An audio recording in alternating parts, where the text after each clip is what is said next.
We are set. So good morning, everyone. It's great to see you all this morning. If I haven't met you yet, I am Reverend Carol Bedeau. My pronouns are she, her, hers, and I am thrilled to see you all this morning. Privileged to serve Westside as minister. And Westside is a place where, we really believe that each person has inherent worth and value, and that we all have perspectives and thoughts and feelings that matter, and that sharing them is important. We believe that it's important to support a just, fair, equitable world and to take care of our planet. So this morning, we are going to be talking about this upcoming Thanksgiving holiday. So I received a message from the UU Ministers Association this week that said, gratitude is a really good thing, but the story we tell about Thanksgiving is problematic because the central story we tell as the center of our holiday of gratitude is kind of about white supremacy. It's kind of about domination of a continent and a culture and a world. And we need to rethink that. So we're going to be talking about both other perspectives on the holiday and the story, like where did this Thanksgiving story come from and how do other people feel about it? And also a different perspective on gratitude, how to practice gratitude.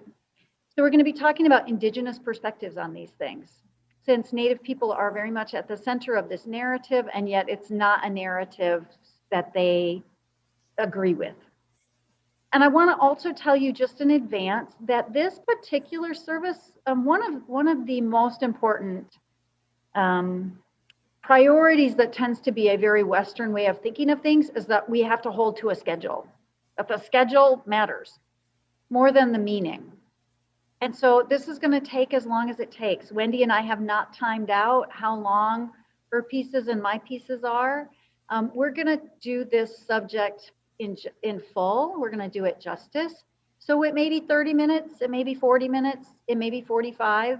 It'll go into coffee hour as long as it goes into coffee hour. In Native traditions, you speak and you share until it's done, not until your watch says it's done. So I welcome you all. It is a wonderful thrill to see so many people here, especially so many new people. We are glad to have you. And we're going to begin with Wendy's chalice lighting words. And these words come from the Ojibwe peoples of North America. Grandfather, look at our brokenness. We know that in all creation, only the human family has strayed from the sacred way. We know that we are the ones who are divided, and we are the ones who must come back together to walk in the sacred way. Grandfather, Sacred One, teach us love, compassion, and honor, that we may heal the earth and heal each other. Thank you, Wendy. And now, as I invite the bowl to sound, I invite you to come fully present into this moment, into this day, and into this community. Let go of what has already passed and let go of what might happen. Just be present here and now.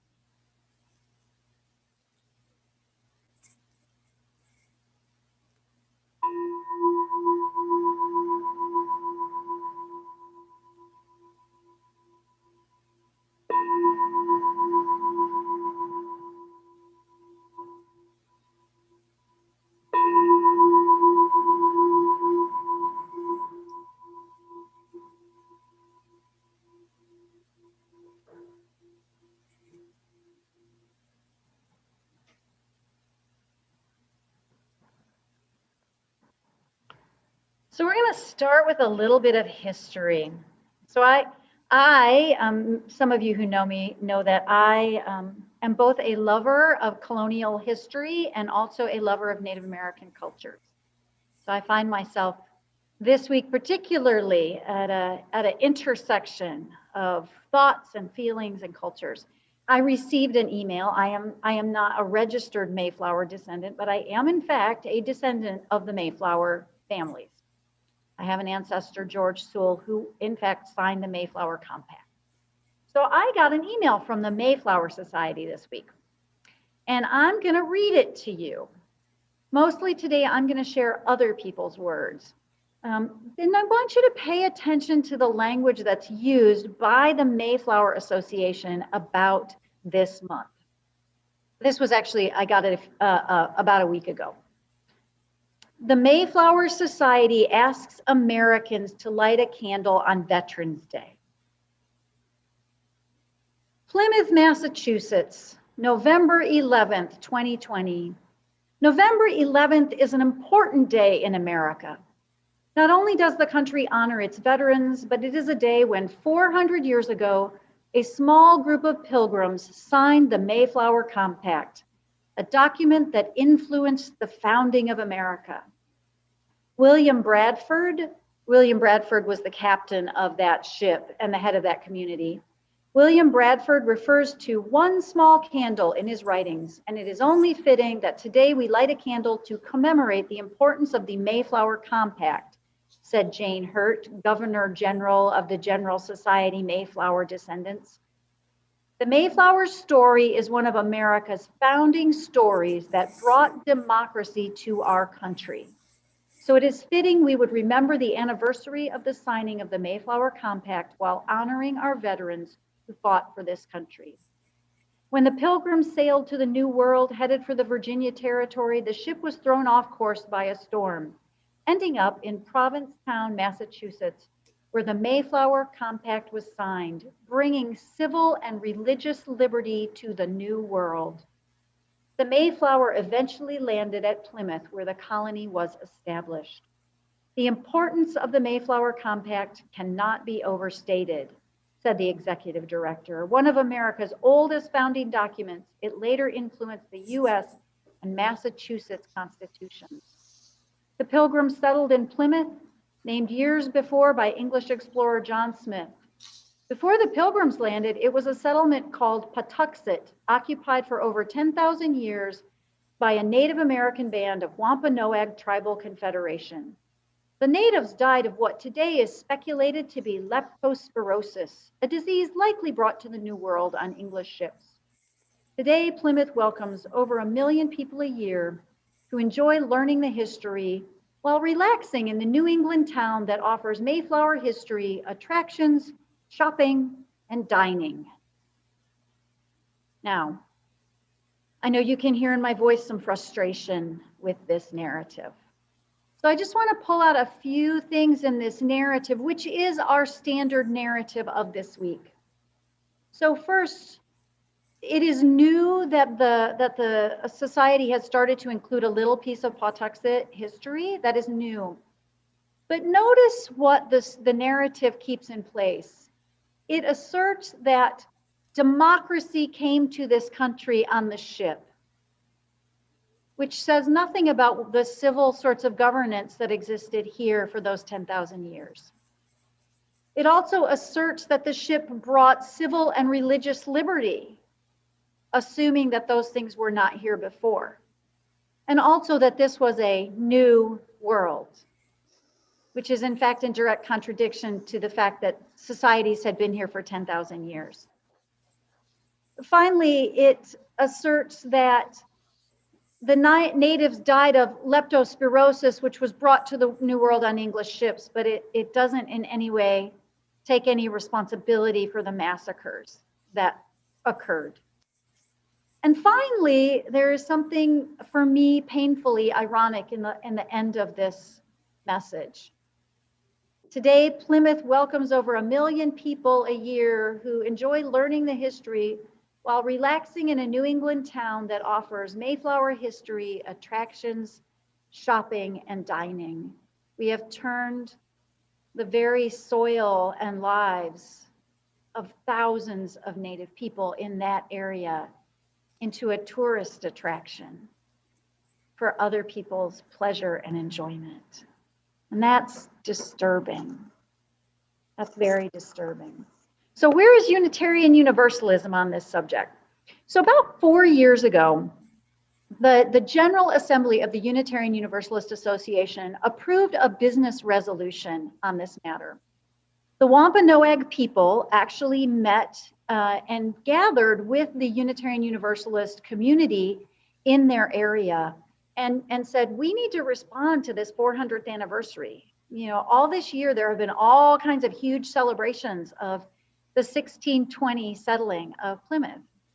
And a few years ago, the Wampanoag people went to the General Assembly of the UUA and said, this isn't cool. So if you don't know this, Unitarians are the direct descendants of those pilgrims. Okay? Unitarianism is directly derived from those communities. The Pilgrims, the Puritans, they were called by their neighbors Congregationalists because of their form of polity. Those Congregationalists in the late 1700s, early 1800s split in half into two churches, the Congregational Church and the Unitarian Church. So we are the direct descendants of these people. And because of that, our denomination feels we have some responsibility and accountability. So in 2016, this was resolved by the General Assembly of our denomination. It was called Reconsidering Thanksgiving. Whereas the year 2020 marks the 400th anniversary of the arrival of the ship Mayflower in the region now known as New England, and whereas concern has been expressed by Native American tribal leaders, by human rights advocates, by environmental justice advocates, and by others about the celebration of the 400th anniversary of the colonization of New England.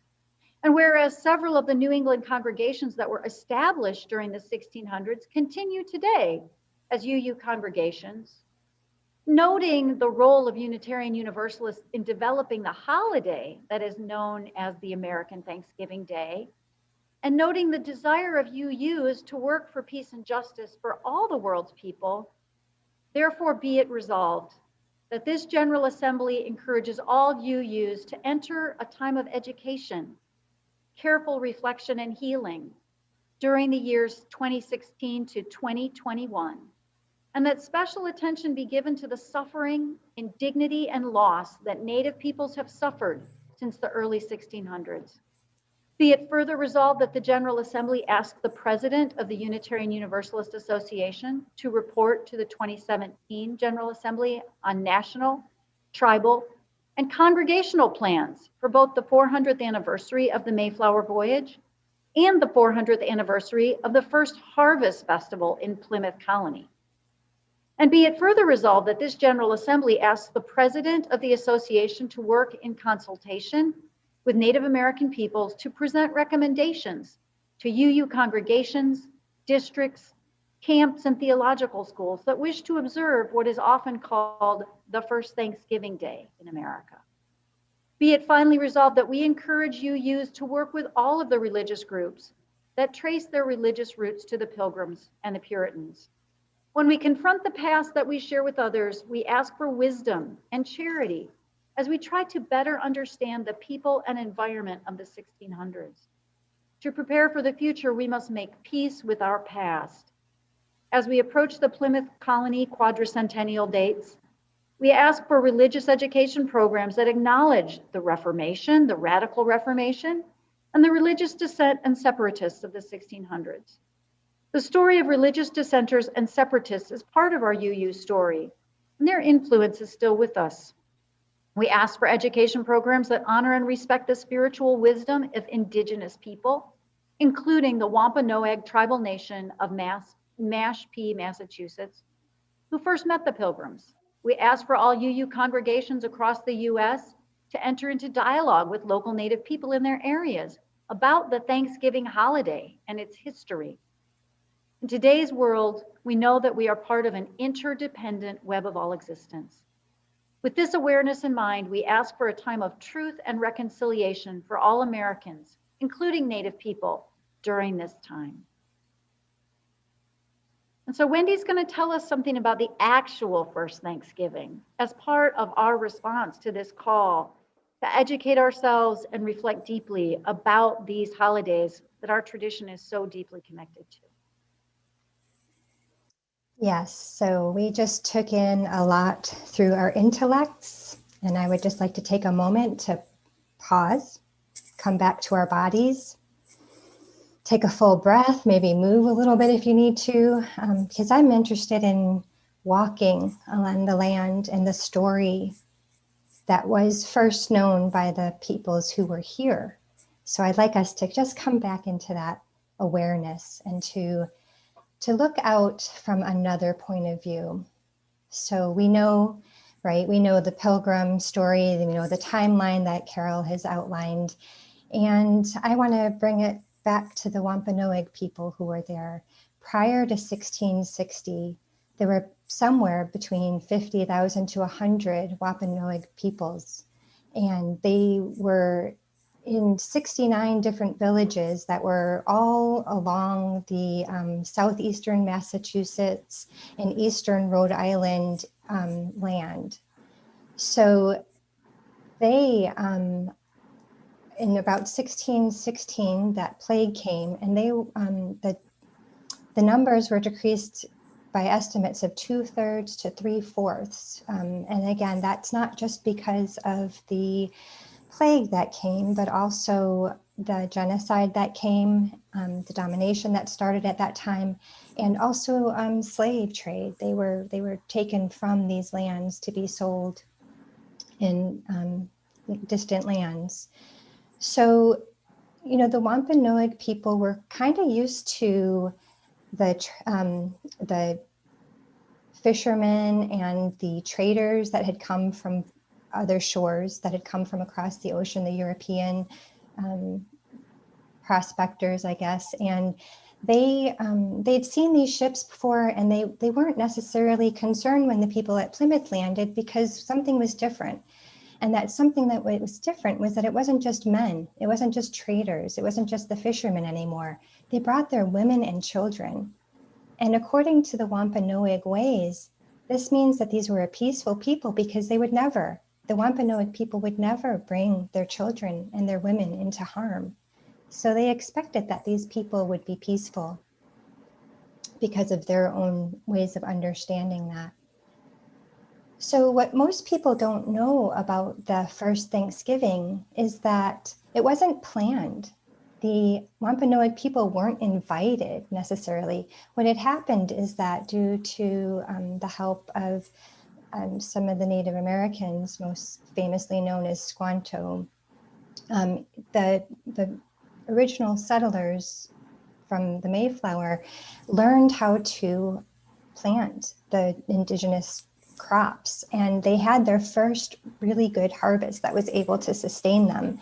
And so in September of about 1620, they decided to have a feast, their own version of a feast. And as a celebration, they went a-fowling, is how it was written in the journals of some of the pilgrims at that time. And they went a-fowling, which means they went hunting, right? They went hunting for birds. And another common thing that happened at that time was during these festivals of feast, they would shoot off their guns and cannons as part of to mark celebration, kind of like we do now with fireworks. So when the Wampanoag people heard the loud booms and the fires, the gunshots and the cannon fire, the historians kind of figured that what happened was the Wampanoag people thought that the settlement had come under attack.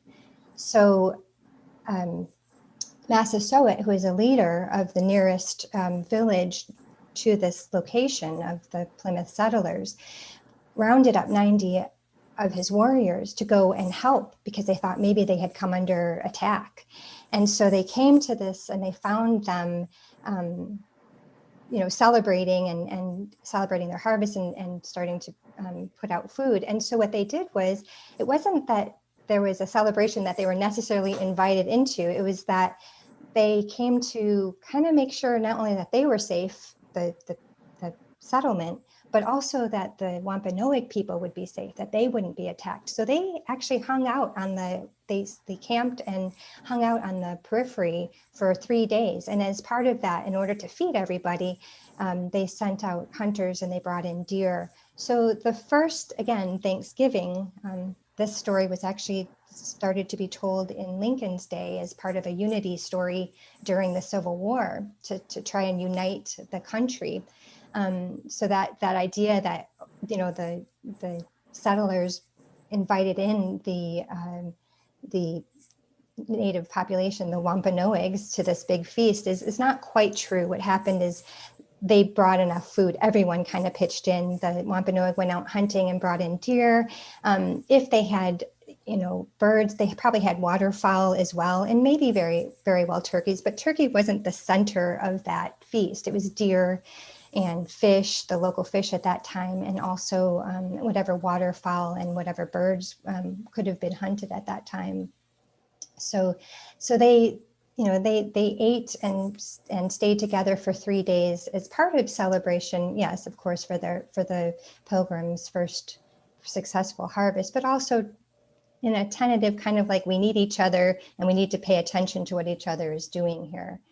So the Wampanoag peoples had a harvest ceremony that they would do at the fall harvest time as well. And it was different. It's not exactly how, it's not this mashup of the feast that the European settlers brought, but the Wampanoag people had more of a celebration that celebrated the harvest with ceremony that combined feasting and dancing and ceremonial games and something that was called a giveaway. So what this means is that families would give away their personal possessions to others in their village to make sure that everybody had what they needed.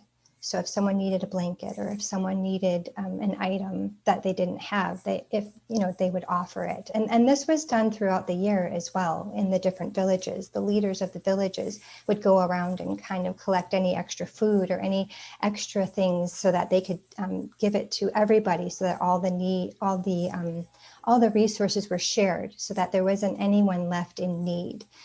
And the other thing about the Wampanoag culture and the peoples is that there wasn't just one Thanksgiving or one harvest ceremony each year.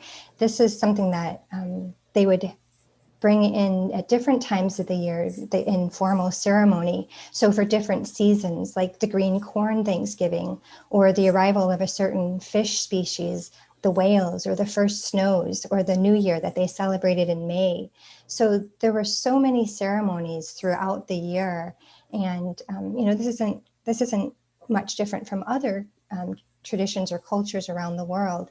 And for those cultures who think human being, or who recognize a greater spirit, this is really common for there to be a formal way to say thank you throughout the year for each of the gifts that are given over and over in different seasons and different times. And one other thing I wanted to bring, because I think it's a beautiful way to look at the Wampanoag peoples, is that the word translates literally into people of the first light. So because they were on the eastern side, they were the first to see the sunrise of all the peoples of America at that time. Thank you, Wendy. So one of the things we wanted to do was share with you an actual Native person's perspective on Thanksgiving. So what I'm going to do is I am going to share with you a video that is, I'm going to share a screen here. Oops, hang on one second. I don't want to share that screen with you. That's us on YouTube. I'm trying to find the screen. This is a video from,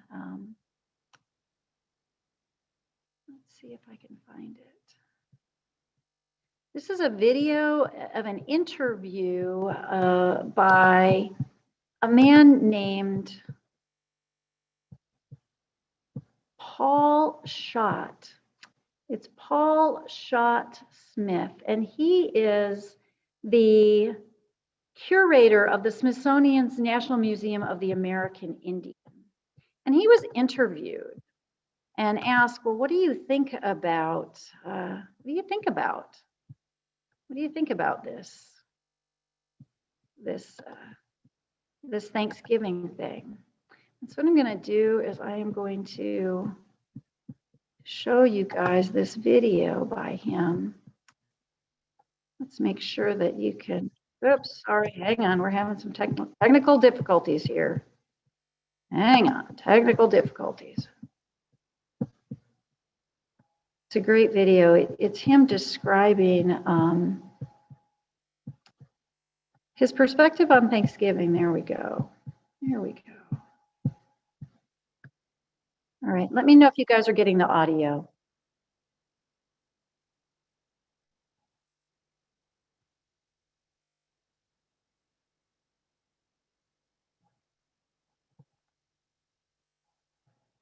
No, not getting the audio. Hang on one second. Let me make sure you guys are getting the audio. It's worth the wait. I tell you, it's worth the wait. Hang in there. It's worth the wait. Gotta go back here.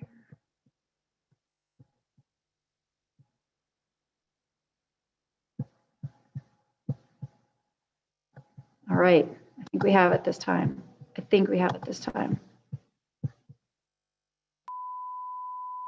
Now we got the sound? Good, thanks. Okay. Again, Paul Schott-Smith. All right. He's Comanche. So, what is Thanksgiving? Thanksgiving is insane. It's this huge, incredible disaster on highways and airports, and it's crowded, and the weather's awful. A meal that takes days, sometimes weeks of preparation, emotional turmoil, fights. But the fact that it's a national holiday that really envelops everyone, it's a sense of the entire country in motion in a way that isn't really like any other day in American life. And the way it's corny, it's cartoonish and kitsch, is kind of a protective layer to sort of not get too direct about it. So underneath all those things, Thanksgiving is about trying to come to terms with this very difficult truth about the United States, that the country is a national project that came about at great expense to Native people. And it's not enough that we're a good country. We kind of have to be the best country, you know. But Native people and African slavery, those two things together, are huge challenges to how you process this. So eventually the country ended up deciding, you know what, we like the story about that meal at Plymouth a long, long time ago, in which these newly arrived people from England in this new country had their brunch in the forest with Indians. And what was that saying? That was saying that we're neighborly. We want this to work out. And we know it didn't all work out, but that's what we aspire to be. That's sort of our best selves. Did that meal actually happen? It happened, but nobody really cared. It wasn't like, oh, remember that time last November, let's have those folks over again, fire up the grill. Nobody thought that because it was just a thing that happened. But the Pilgrim folks there, they were writing letters or writing journals. They were like really meticulously detailing what was happening. But even that written account gets lost for basically 200 years and doesn't even emerge until the 1840s when this document is discovered again. And even then, it's not a big deal. It's actually in a footnote. And we remember that, we rescue it from being a footnote because that has meaning now. And so by the early 20th century, Indians are an indivisible part of what creates the United States. It's not a chapter that happened and it was bad and we got over it. We're in your head, we're in your pantry, we're in your garage. This imagery, representations, advertising, Thanksgiving says, however imperfectly we remember Indians, we're remembering Indians. And with all the problems with it, it's still a powerful idea, and it's still powerful to not Photoshop Indians out of the national narrative. To say, we're owning this. If there's a way that can open up ways to start thinking about it differently, opens up for people to become activists and try to change things, invent some new kind of Thanksgiving. Let's have the discussion. Let's see where that goes. But before you get to the lessons, I mean, is it right to use that? Is it whatever? I don't know. I guess if I were to put myself in terms of, this a cartoon Indian and all this at Thanksgiving, I'd probably be saying I'm glad to be here. Better than the alternative.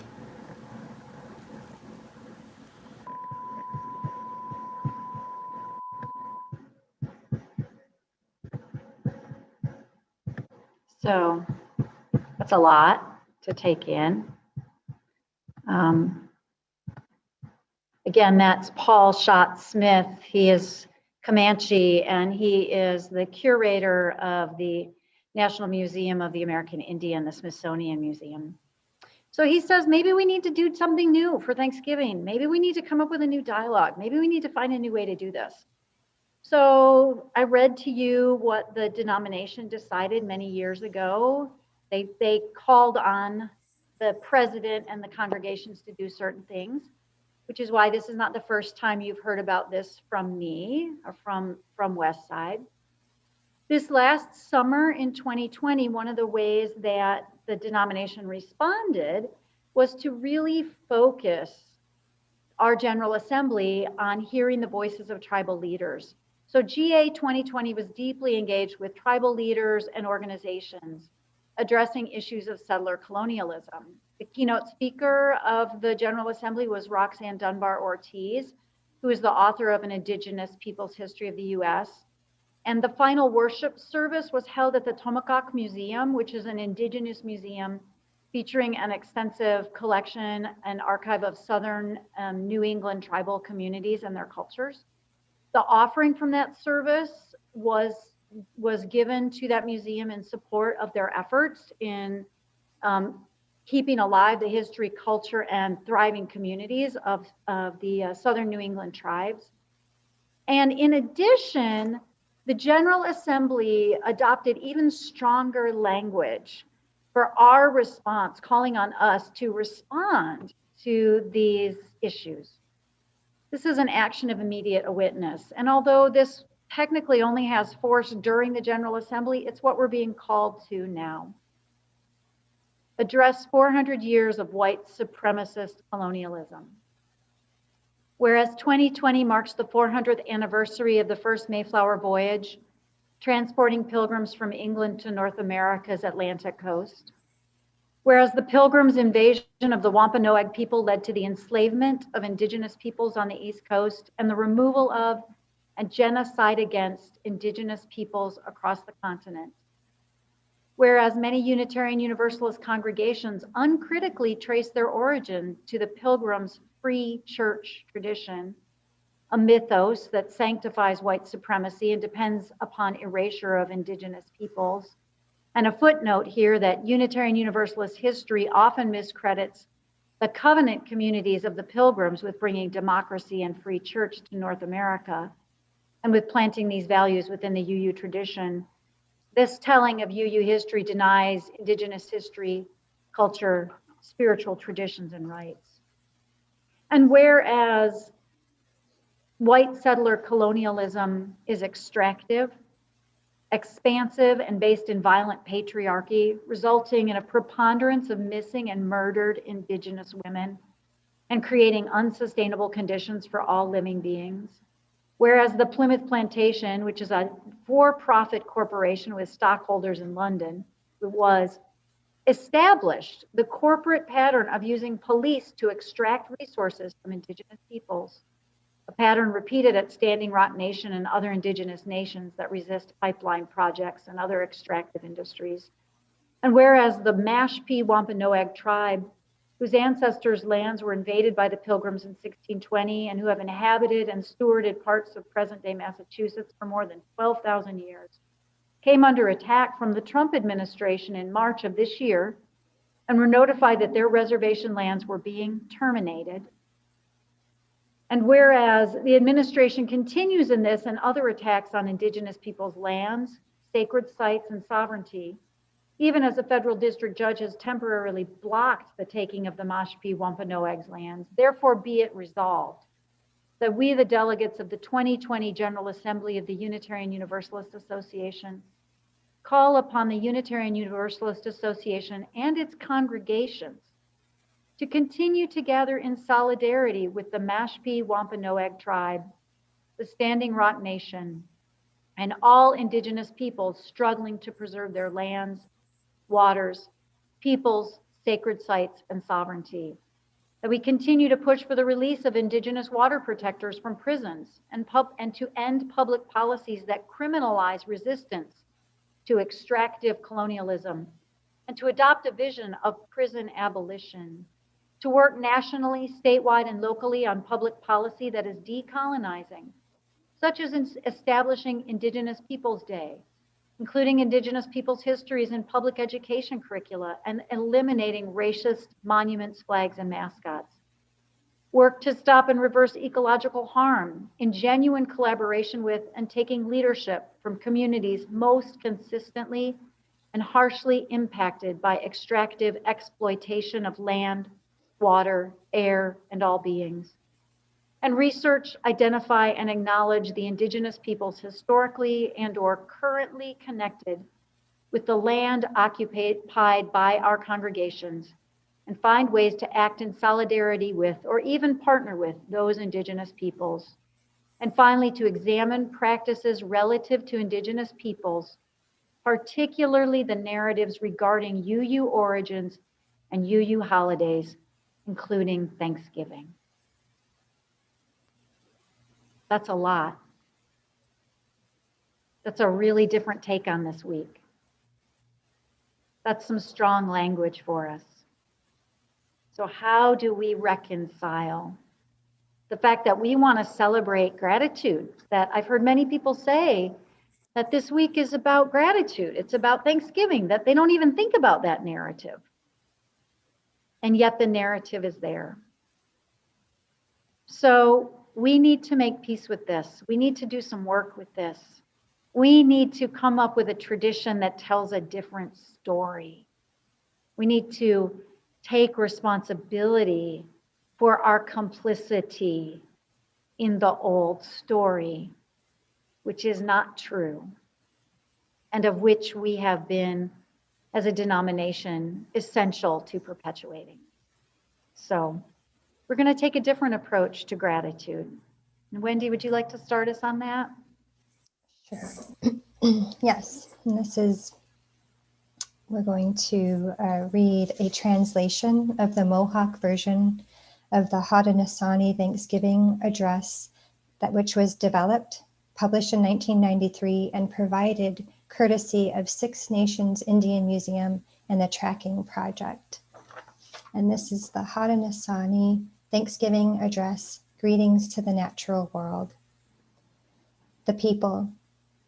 Today we have gathered and we see that the cycles of life continue.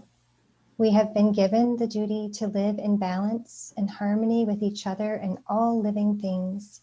So now we bring our minds together as one, and we give greetings and thanks to each other as people. Now our minds are one. The Earth Mother. We are thankful to our Mother, the Earth, for she gives us all that we need for life. She supports our feet as we walk upon her. It gives us joy that she continues to care for us as she has from the beginning of time. To our Mother, we send greetings and thanks. Now our minds are one. The waters. We give thanks to all the waters of the world for quenching our thirst and providing us with strength. Water is life. We know its power in many forms: waterfalls and rain, mists and streams, rivers and oceans. With one mind, we send greetings and thanks to the Spirit of water. Now our minds are one. The fish. We turn our minds to all the fish life in the water. They were instructed to cleanse and purify the water. They also give themselves to us as food. We are grateful that we can still find pure water. So we turn now to the fish and send our greetings and thanks. Now our minds are one. The plants. Now we turn toward the vast field of plant life. As far as the eye can see, the plants grow, working many wonders. They sustain many life forms. With our minds gathered together, we give thanks and look forward to seeing plant life for many generations to come. Now our minds are one. The food plants. With one mind, we turn to honor and thank all the food plants we harvest from the garden. Since the beginning of time, the grains, vegetables, beans, and berries have helped the people survive. Many other living things draw strength from them too. We gather all the plant foods together as one and send them a greeting of thanks. Now our minds are one. The medicine herbs. Now we turn to all the medicine herbs of the world. From the beginning, they were instructed to take away sickness. They are always waiting and ready to heal us. We are happy they are still among us, those special few who remember how to use these plants for healing. With one mind, we send greetings and thanks to the medicines and to the keepers of the medicines. Now our minds are one.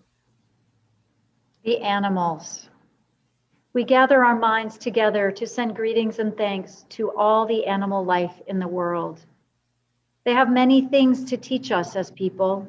We are honored by them when they give up their lives so we may use their bodies as food for our people.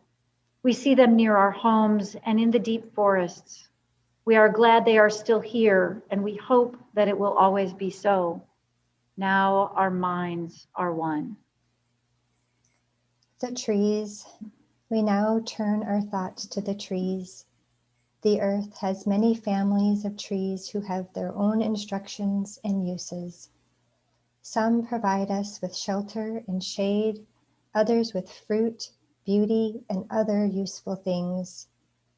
Many people of the world use a tree as a symbol of peace and strength. With one mind, we greet and thank the tree life. Now our minds are one. The birds. We put our minds together as one and thank all the birds who move and fly about over our heads. The Creator gave them beautiful songs. Each day they remind us to enjoy and appreciate life. The eagle was chosen to be their leader. To all the birds, from the smallest to the largest, we send our joyful greetings and thanks. Now our minds are one. The four winds. We are all thankful to the powers we know as the four winds. We hear their voices in the moving air as they refresh us and purify the air we breathe. They help us to bring the change of seasons.